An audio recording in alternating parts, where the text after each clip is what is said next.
a fellow language learner and new to the conference this year. A little about me. So, like many of you, studied my second language at school. That was Japanese, which I took all the way to university into a bachelor's degree of languages and applied linguistics. Dropped out, and many years later found myself working in IT.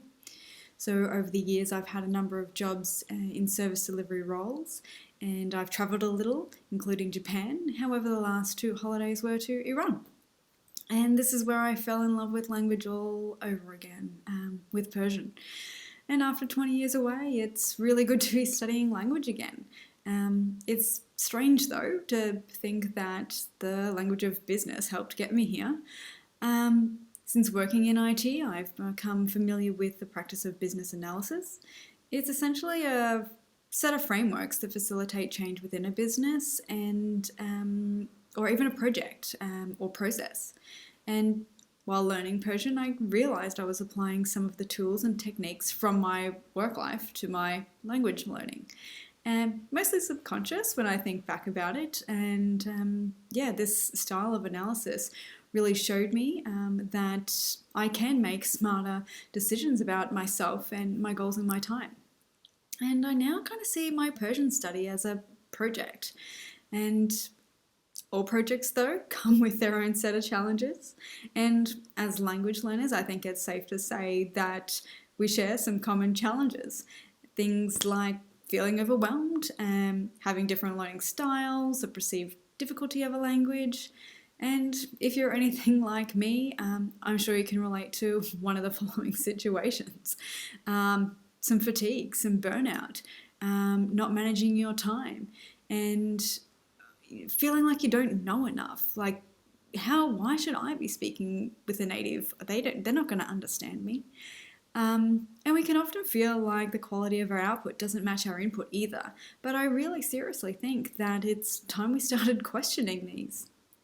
So today, I'm going to share some tools and techniques I've adapted from the business world into my own language learning, my framework, if you will. So the why, the what, the how, the when, and the where. We'll talk about the importance of tailoring your own framework. We'll explore resources to demonstrate it all in action and highlight the power of evaluation and perspective as well. Now, I really want to preface that everyone's approach to language is very personal, and it is my hope that at least something we talk about today becomes useful for you in yours. All right, so our requirements. Why are we learning this language? In this area, we'll identify your language needs and their value. These will then become your learning requirements. Now, to gather your requirements, there are 3 questions to ask yourself. What is the context in which you'll use this language? What are the problems or opportunities that this language presents when used in a particular context? And then, why is this language valuable to you? So, for context, simply said, this is your motivation. What sparked this idea and how will you sustain it? Maybe you don't speak your parents' native language, maybe you're going on holiday, you've got new job prospects, started at university, or maybe something a bit more general. And once your context is understood, it will immediately start raising the problems for you. Now, when I say problems and opportunities, what do I actually mean? Well, these are the habits that need to change so you can start on your new path. What doors are currently closed to you that you need to knock on and then open? For me and my language learning, it was definitely my time management. I am the true definition of a procrastinator. So you've decided your new project path. Question though, what potential value does this project offer you? What are you looking to improve by learning this language? Now, is that just a greater cultural awareness, maybe some increased confidence, perhaps new and stronger relationships with those around you? As you can see, these aren't always tangible, and it can quite often go beyond the simple things like, hey, I can read that sign. Well, that's nice, but maybe question why reading that sign is important and what does that skill provide you? What value does it provide you or others? Now, these concepts can be difficult to summarize quite clearly, but let's take a look at a technique that will help get us started. Now, this here is mind mapping, and it's a technique that captures your abstract thoughts, ideas, and their connected relationship all in one place. So here, the center concept I like to interpret as the language itself. The topics just on the edge of that are the associated keywords to your chosen language, and I use these like the context, how you would be using it. And after that, a little bit further out, we have our subtopics. Now, these are associated keywords to your topics, and I use them to represent the problems or opportunities or needs. And we can kind of round each of these out on the edge with our potential value, so some themes, if you will. Let's see how this looks for my project concept of Persia. Now, as you can see, the topics and subtopics themselves aren't small ideas. And even though we have a simplified map here of my requirements, it's pretty easy to see just how big the scope of learning a language can be. But we have a set of requirements now, so what's next? Let's figure it out, because if we don't, we're going to go probably somewhere we didn't plan to. Now, we want to analyse these requirements. We take these and we learn how to apply them to our capabilities, which is our current state, and to our circumstances. Now, this helps us define what our goals are. The aim is, though, to define our goals into smaller, more manageable activities. So, another 3 questions for you. What are your interests? What are your priorities? What are your goals? Now, identifying your interests can be as easy as spending time just thinking about them. What are the things you enjoy? You can do this just by simply observing your everyday life. Do you love cooking? Watching movies? Are you a bit of a technology buff? Do you play sport? Perhaps love music and going to concerts? I do. And if you're always unsure, please refer back to the mind map before for some inspiration. Now, this observation allows us to break our language down into smaller, more focused ideas. And a simple way to think about this is perhaps not learning about farm animals right now. If you never talk about them in your everyday life, I question whether we need them right now. And these topics come in time, if and when they are important to you in the conversation. I really believe that. So now, our priorities. What are they and how can we define them? Well, they're often things with conditions and within context. And a Venn diagram is a technique that examples this by overlapping similarities or differences between some different ideas.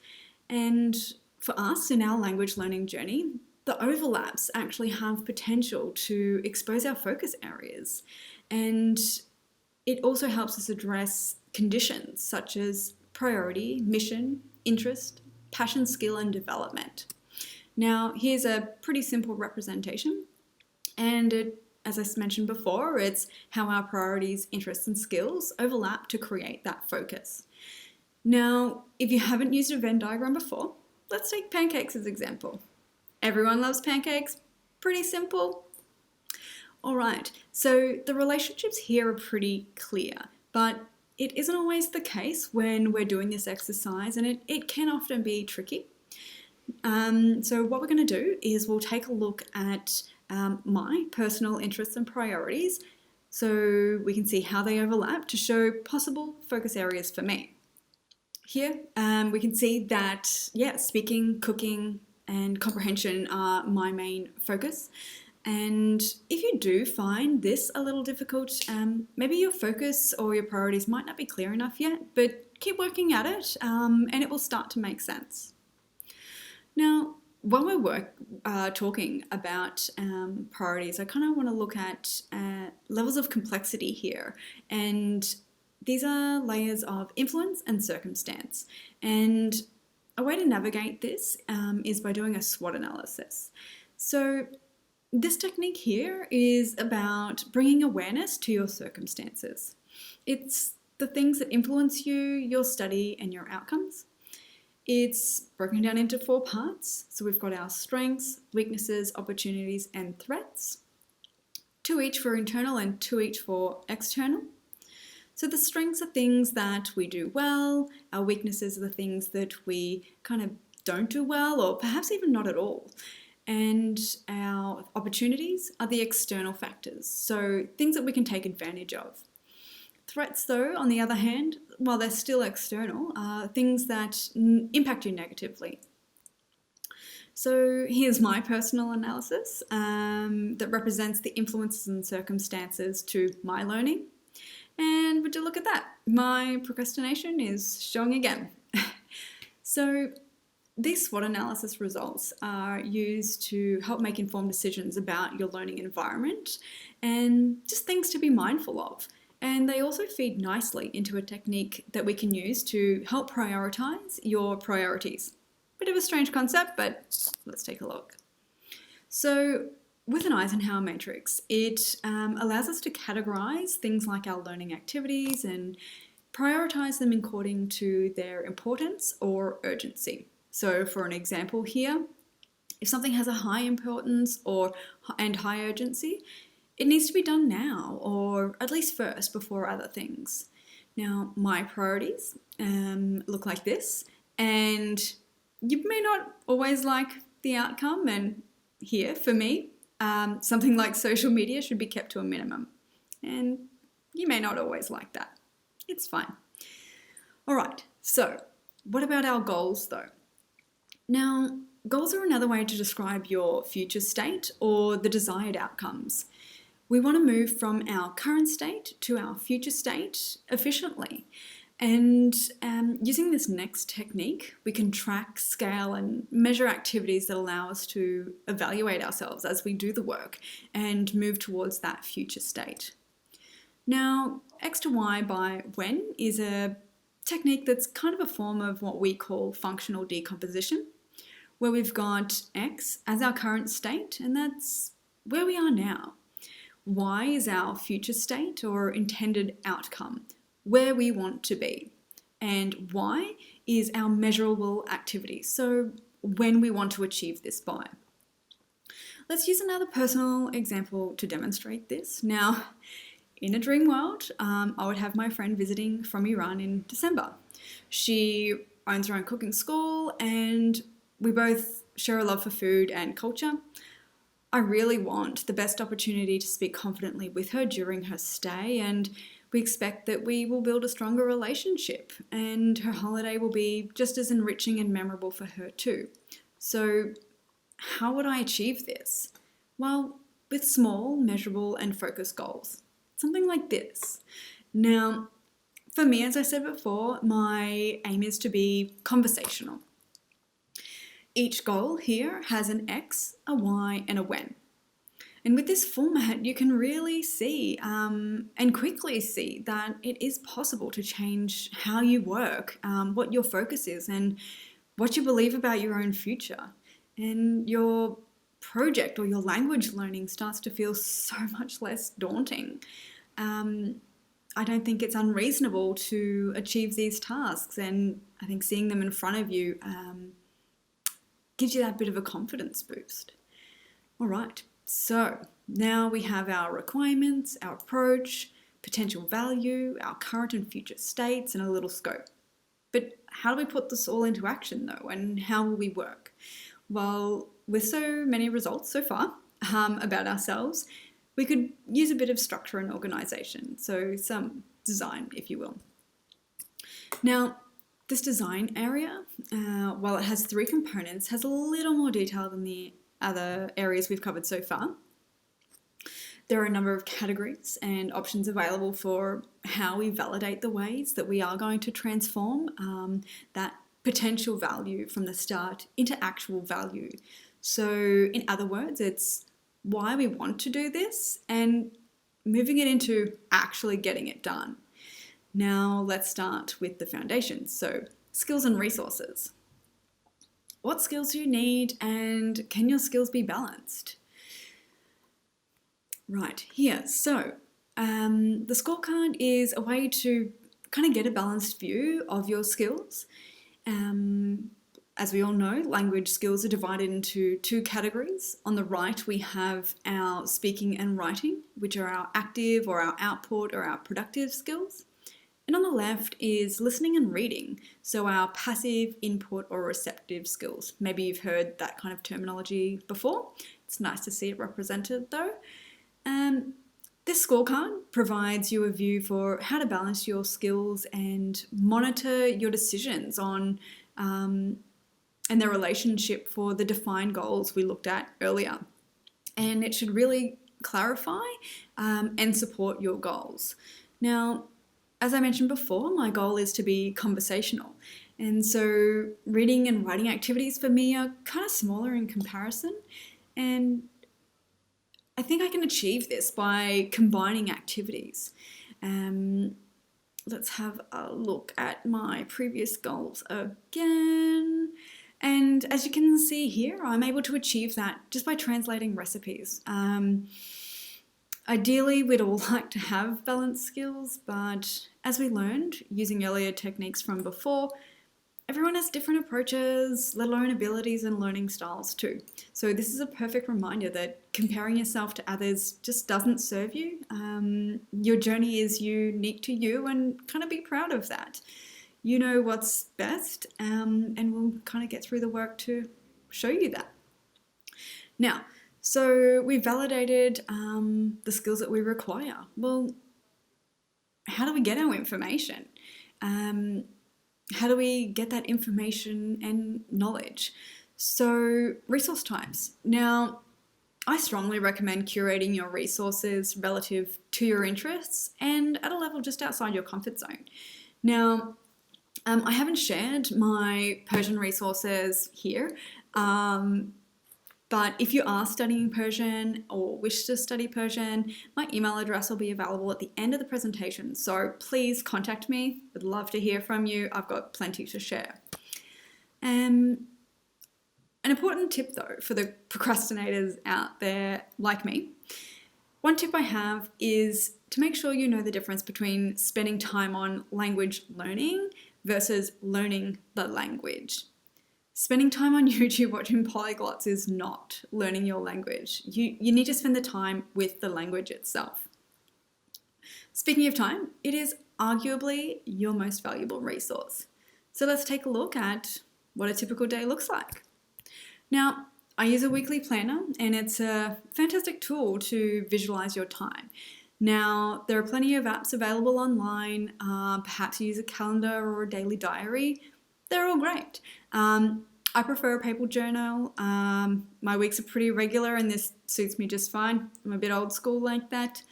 Having a blank canvas like a weekly planner, it shows where time could be spent. It shows what is realistically available for your language learning. We all have busy lives, some more than others, and what type of learning you could achieve. It's also a good way to explore how to balance active and passive activities through your week. Now, Robin McPherson is a fantastic polyglot and language expert who exampled this tool really well over in one of his videos on YouTube.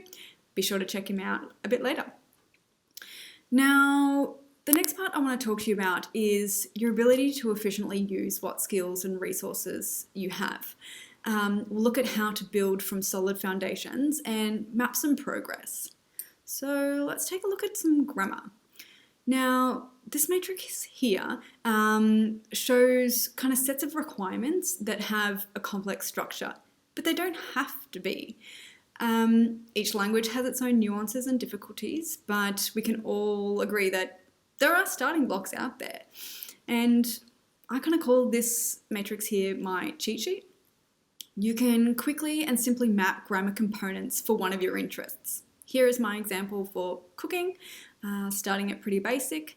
And with this, you can start to drill your grammar sentences with ease. So the idea behind this is to get your brain recognizing patterns and strengthening those pathways to recall and reproduce things with a bit more ease and a bit more confidence. If we take just one noun, for example, you've got 7 sentences already, and just multiplying that across the matrix, you're now looking at hundreds of sentence variations, but with so very little, and it kind of makes it that much more achievable. Now, a great thing about this as well is this table is actually something you can use for your speaking practice too. So once you've written your sentences, use an online voice recorder. Practice how those sentences feel. Get that muscle memory in your mouth working. And that is another aspect to help with your confidence in those real world environments. And when you're using the voice recorder though, make sure you listen back to your recordings and hear how they sound. That helps you pick up any nuances or any areas of improvement in your pronunciation. Now, in saying all of this, if maybe perhaps having a wider knowledge base or wanting to speak about more general topics in your language is your goal, it's possible for you to tailor and map your study goals to a test criteria. Now, some of you may know IELTS or TOEFL. Well, this is the competency scale here for the Common European Framework of Reference for Languages. Bit of a mouthful. There are a few good reasons to map your language to a general framework. It structures and guides your study, it scales your competency gradually and holistically, it identifies gaps in your knowledge as well. Now, while my immediate goals, as I mentioned before, are specific to cooking and being conversational with friends, I still decided to map my current Persian knowledge and competency to this framework so that once I reach my current goals, I'm prepared to explore new ones. Please excuse the quality of the next few slides though. Now, I created this by copying the competency scale from the framework into the first tab of a spreadsheet and assigned each level a colour. So A1 is orange, A2 is yellow. And then the other tabs of the spreadsheet are kind of general topics within the framework. And each tab then I map my current ability in black. So things that I'm comfortable with, things that I use regularly. And then if there's a word or piece of vocab or grammar structure that I think applies to a particular level, I add it here in the colour of that level. Feel free to personalise your own approach and ideas here too. I do recommend giving it a try if you're after more general knowledge and use of a language. It's pretty good. One key takeaway that I found is that because I was self-studying, I didn't think it was important to learn how to say where I was from. And doing this activity really showed me that I needed to study that. So I'm sure there are words you frequently use in your native language to express your personality, but have not yet learnt them in your target language, and this can often lead to frustration and massive vocabulary studying list, and you start to kind of question your own identity too. Well, I created this following chart to see how I could address this challenge for myself and my use of Persian.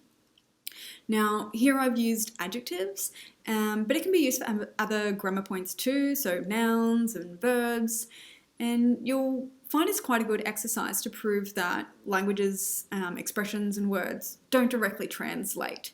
So mapping your vocabulary within a wheel like this is a great way to visually represent what is similar or what could be said with just one word to get your idea across. Now, perfect example for this with Persian is in English, we have many words to say how well we are. So I'm good, I'm okay, I'm well, I'm fine. But in everyday Persian, they use just one word, which is khob. This took me quite some time to accept, and it helped me to relax my frustration on something so basic, just knowing I could default to one word, and it was so commonly used that it helped me move on to, I guess, other areas of my study that could be of more importance. Right, now, a lot covered so far. I hope you're still with me. And now that we kind of see that we've got some action here in our, and are using the language in some form, we're essentially a system, and it's in progress. So now it's time to discover whether our value has been realized and kind of what are our opportunities.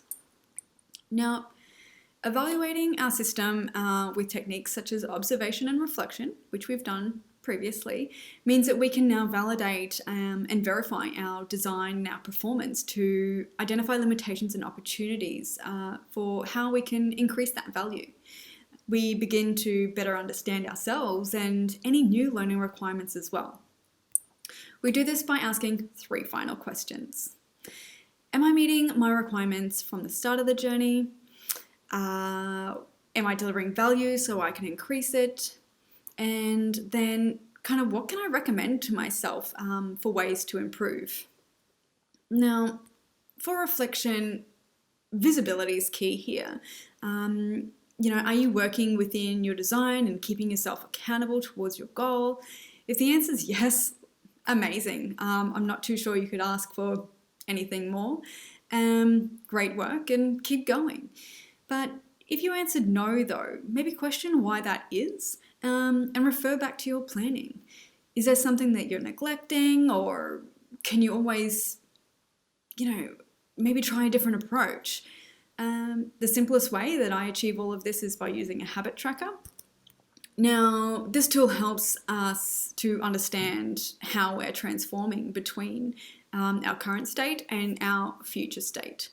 I can quickly see here in mine that I have my requirements, I have my goals, I have a design system, but I'm still not yet conversational because I'm neglecting activities related to speaking. And if there isn't a definition of madness, I think that's it. What do you think? Right, so out of this, are we kind of getting that value that we spoke about earlier? And if we are, can it be increased? Like, how can we be challenged or move on? And I think another example of that is I'm feeling more confident or satisfied. You're feeling more connected with the language, the culture, native speakers. Maybe you're even finally taking steps towards a new career. And keep challenging yourself. That's the main drive. Now, because value, though, can be somewhat intangible with things like increased comprehension, I use another tracker to highlight this for me, very similar to the one we've just seen. And I call this language tracker. Now, what I do is I reflect quarterly on the shows that I watch and the shows that I enjoy in my target language. I record my, guessed comprehension level and then write it down again in 3 months' time just to see how much I've learned. Now, if you feel that your plan isn't delivering value, change your plan. Don't change your goal. Like you've done the work and you've done the preparation and you've got the desire there, but maybe there's something in the plan that just doesn't stick with your reality. And that's totally okay. We're here to be flexible. Now, based on that, what are our recommendations? Like, can we ask ourselves, what do our own insights present to us? And what do our peers recommend for ways to improve? I think being aware of and open to and flexible to change at all times is key. And ask questions, like all the time. Don't be scared.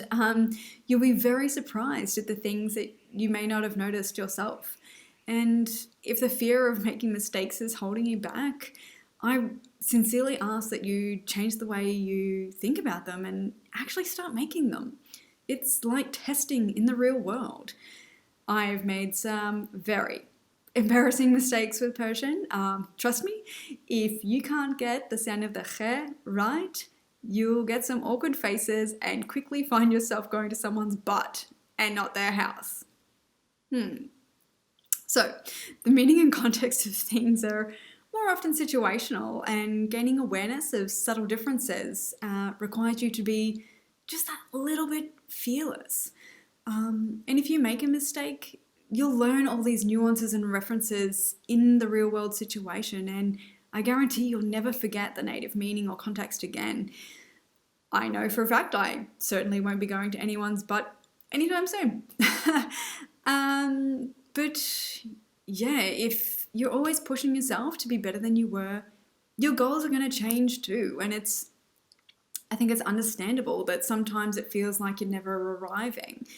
And with this framework, you've kind of now got a personally designed system that evidences how far you've come and where you're going, and it's also flexible to your circumstances.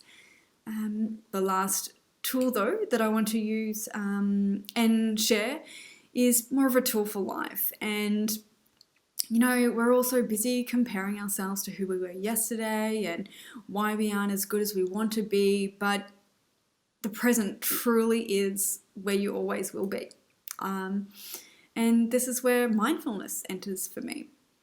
Developing a mindfulness practice is about paying attention to your present thoughts, your present emotions and present experiences, and without any judgment. It is easier said than done in the beginning, trust me, but the benefits really start to compound and improve other areas of your life simply because of the way you perceive it. And I started my practice only, I think, last December, and it's really improved the way I behave in stressful situations at work, and even when I make mistakes with native speakers. I've got this renewed sense of acceptance, and it's okay.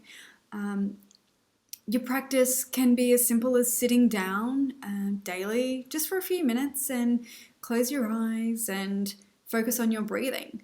Some people like to mentally scan their body and take note of how it feels. The preference is up to you and what you're comfortable with. But the key is to commit and to be consistent. Dedicate that time to sit and acknowledge your present self in whatever form that is. And to me, acceptance of this state is the success. Mindfulness will help you see new perspectives and have an appreciation of present circumstances that are either influencing you or are influenced by you in your journey. For me, I kind of see it as the overarching management system to my decision making, and it really helps me make smarter decisions for my future. And yeah, I actually found a Persian YouTube channel for my mindfulness practice, so another benefit. Okay, so I think that's quite a lot of information. Thank you to every one of you who chose to spend your time with me today. Please remember, though, that the tools and techniques are very flexible, and there's no hard and fast rule that says you need to apply them all, or even when to apply them. The beauty of having this toolkit, it kind of allows you to explore different ways and perspectives for solving problems that you have in your target language. Now, as I said before, I'm still very much a work in progress too. But what I can say with confidence is that many of these tools have helped me become far more efficient and aware of how to achieve stronger outcomes. Now, if you'd like to chat further, I would love to hear from you. I am always open to new ways of thinking and talking with other language learners and also talking about anything Persian. Please reach out, hit me up. I'd love to hear from you. And lastly, a huge thank you to Richard and the Polyglot Conference team for this opportunity and everything they do for our community. Khod Hafiz.